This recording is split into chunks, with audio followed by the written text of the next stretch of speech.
Welcome back, guys, to TNWReacts to All Elite Wrestling Road to Fyter Fest Episode 3.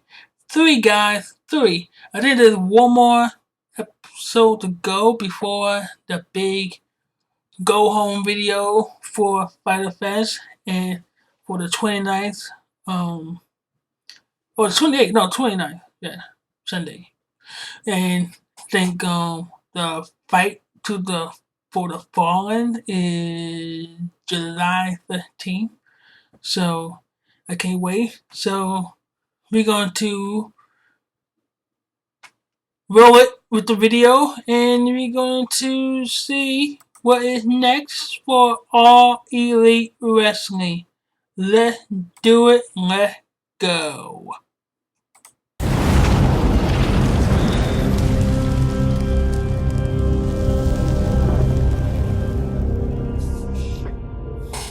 It's a really good day over here at AEW. We were very thrilled and excited to be able to say that we sold out, all out, and that we sold it out in 15 minutes. 15 minutes. We could have sold it out more than once. Because I didn't get my tickets. Peak, there was 137,000 people in the queue. That is unbelievable to us. I know that people think we expect I waited more than 15 minutes, man. Where my tickets at, man? You guys continue to surprise us every single time. You can't say thank you enough. So we're very excited for everything. You want to say thank you, man? I didn't get tickets. Obviously, I can't tell you everything. That would take away a lot of the magic and a lot of the fun, but I am excited that I can share at All Out. We are going to be unveiling the Women's World Championship. Yeah. It's going to be the first AEW Women's World Championship. We are so thrilled and excited. Every girl on the roster is just chomping at the bit to see you ain't know who be champion. Everything looks like to wear on their waist for the first time and be the first ever AEW Women's World Champion. I have always had a long history in the gaming world. Ever since I was a very young kid at the age of 11. They had a Blockbuster Video Game Challenge in the early 90s, and I had won and competed with 200,000 other kids across the world and ended up winning.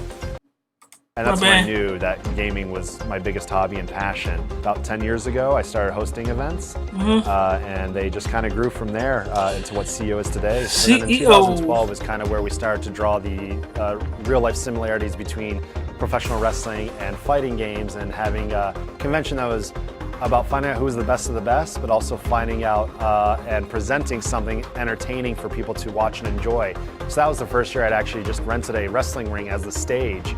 I wanted something that looked special and entertaining and give players an opportunity to kind of show off their personalities. 7 years later, we're still doing a wrestling ring, and now we're doing it in a full-scale arena and having a live wrestling show at the event. So wrestling has always been sort of a real life game with the characters. I have an orgasm, like combining those worlds is really natural. I was first introduced to Kenny Omega through fighting games, and what the heck? Kenny and understanding what he's been able to accomplish. I never had sex with him before, like just to be a part of it in some way. And when he had presented, he's like, "I have a guy I can match you up with. Do you think you can handle it?" And I'm like, "You know what? I'm going to go train. I'm going to do my best. You know, I don't want to embarrass myself. I don't like to half-ass anything. I like to do the work." And unfortunately, you know, nobody had told a 250-pound guy, 6'2", you should be jumping off the top rope. And I wanted to replicate a finishing move I have in the game, dive kick, which is a missile drop kick. Went in for one more try, and I just twisted the wrong way and landed on my ankle and ruptured my Achilles. That convention is my world. I want to make sure everyone has the best experience possible. For that opportunity to be in a match, I wasn't going to throw it away over just a simple Achilles heel, right? And just being able to still be a part of that match and as a surprise was, I felt confident that the attendees would appreciate it, me getting in the ring with everybody. I wanted to see what it was like to come out, you know, and be a part of that. It was all about having fun and coming out, making a debut. So I took it as seriously as I could, but then with the injury setting me back, I still had to wrestle, but with a boot on. So I didn't get to show what I had learned and my full potential. But this is something I think is going to be very special. I'm going to be ready for his oil all over the place, I can tell you that. And just to have fun with it and entertain, and just the honor of being a part of the buy-in show is something I'm very excited about, and I'm not going to mess it up or miss it for the world.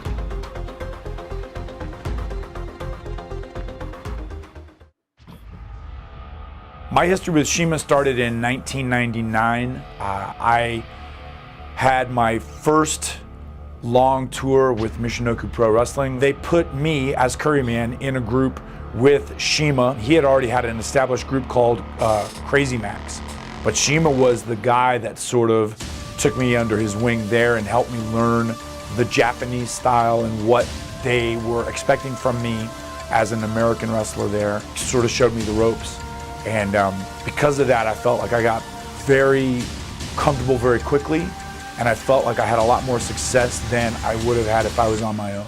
I absolutely think that this is going to help CIMA get noticed by more people in the Western world. I mean, you have to be a really hardcore wrestling fan to know the name of CIMA and know his legacy in pro wrestling. So now, like, he's taken it upon himself to try and not just avenge the loss at Double or Nothing, but also to show the AEW fan base and to show the Western wrestling world that he's a force to be reckoned with and he's one of the best wrestlers in the world.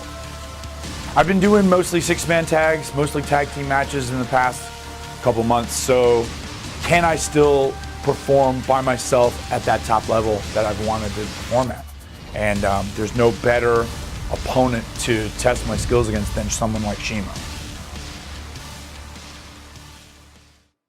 Growing up in Brooklyn has its ups and downs, you know. It definitely teaches you how to be tough and to take any criticism because it's a rough neighborhood out there. I'm from Bed-Stuy, where they literally say Bed-Stuy. I've lost friends, whether it's from drugs, jail.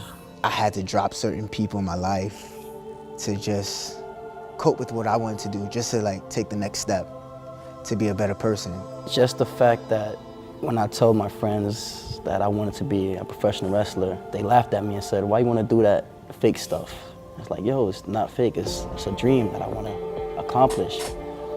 It's just so hard because people, and especially Brooklyn, could convince you, yo, why are you doing that? You could do something else. Peer pressure is a big thing, especially if that's all you're surrounded by. When I first came into the House of Glory Wrestling School, you know, everybody was distant. I didn't really know nobody, but I remember I had a Jeff Hardy t-shirt on. And Quinn was there. And they must be young because that was. Yeah, thanks, man. And then he says, "Yeah, like, that was TNA." He goes, "Oh, it's mine too." That was doggone TNA. That right there, we clicked. And Jeff Hardy right there. Fast forward later, we was always training together, and the vibe, it was just there, you know, like we felt connected. When I have to think about Amazing Red, I think Amazing Red is a good wrestler. Underrated. Innovator, hard worker. Sasha Banks. Sasha Banks. AEW confirmed. What he done to this business and how he impacted a lot of people. But Amazing Red is a very good wrestler. He don't get enough credit. People know what he's done to this business. When he wasn't TNA X Division champion, he was X Division champion. Oh my God, they misused them so many times. We got contacted so many times. Right next to our training. I kind of like pissed off when TNA so misused guys. Energy being so hype, and I'm being so hype, and he's being so hype. I think they wasted so much talent in that organization. We felt like that was it for us. We felt like everything. It said like WWE waste talent. TNA wastes so much talent. Think about what the trust. They failed to make money. And what makes us click. I would have to say for me, it's the friendly competition. When we compete, like to see who can one up each other in a match, that drives me to be even better. And as far as trust, I know. And it's like every time I do something, that's nice. Like, that's nice move. Sure you got this. Nice. And it's every time, nice. Right before a crazy dive, right before anything, he always asks me, am I safe? Am I comfortable? His mind is way too advanced. Like his creative ability, the stuff that he thinks of, the cool moves that he thinks of is like, wow, that's dope. And he's the main. He's the main part of Private Party. Like he's the brain. Like we both complement each other in different ways, but Quinn's mind is I trust him the most. Like his mind and his outlook and the way he's different. And if we made you enjoy what we do, we did our job. If you smiled what we did our job. If we made you feel like, I want to be invited to the party, these guys are fun, we did our job. That's our art right there. It's basically our motto. We get DMs, we actually get inboxes on how do you manage to be like life of the party? How do you have the energy, the vibes? And especially in they say a cutthroat business like pro wrestling. And I would just say the way we did it is by hard work. As they say, work hard, party harder. When you go to a party, your main objective is what? Having fun, having a good time. So we apply that rule to professional wrestling, and we also apply that rule to life. Because life, go like that. Enjoy every moment, every second.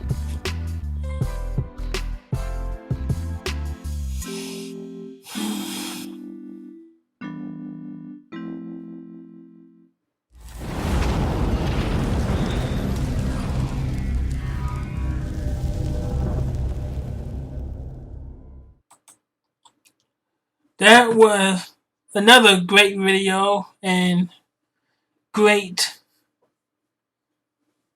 introduction video for All Elite Wrestling with the introduction video of Private Party. That was a tag team that they featured in the road to the Fyter Fest. They probably will have a big role in this match on the show. Private Party is a indie tag team. They got so many good tag teams, but Private Party is such a good team and a great pickup for All Elite Wrestling, because I know people will put the comparison with Street Profits and Private Party, but they both team of the Street Profit and Private Party brings such a dynamic into tag team wrestling that they make everything look fun. They make everything look so cool about professional wrestling. And what Street Profit and Private Party is doing is bringing the fun, bringing the energy back into tag team wrestling, and bringing the energy and fun back into professional wrestling for fans and casual and hardcore come together enjoy tag team wrestling, and that's it. What can you do? You can't dislike them. They got great stories. They came from the streets and they love professional wrestling. People down and oh, why you love this fake stuff? So what? It's a mean of escaping the reality of this world and enjoying ourselves and watching good wrestling. Even though it be bad, we still watch Monday Night Raw and SmackDown and NXT, 205 Live, All Elite Wrestling, New Japan. We want to watch wrestling because we want to escape the reality. That's it. So I love Private Party. I can't wait for them to debut on TNT or Elite Wrestling on TNT. Another tidbit about it, they're going to introduce the Women Heavyweight Championship at All Out. It's gonna be a good introduction, but I think that title would be made for Britt Baker, because she is the face of that division, and put the title on her and then have somebody chase her for it. I think she is a natural born heel, built up a baby face to take that title away from her. So they're going to introduce that All Out. Typical. All Out had been sold out in 15 minutes. That was a good accomplishment. So I didn't get tickets, so I'm gonna be watching maybe on pay-per-view. I will definitely, what they did with Double or Nothing, I will give them $50. I will give them $50. All right. So I will be buying the pay-per-view on September 29th, maybe. That's Saturday. Yeah, $50. I would fork over $50 to watch on pay-per-view. So, all right, that was the last episode for this week for the road to Fyter Fest, and I will hear your comment about All Elite Wrestling and they next show, Fyter Fest, and see who gonna to win. I will see you in the next video. Hit the subscribe button for more reaction videos and so much. Alright, I will see you in the next video. Bye!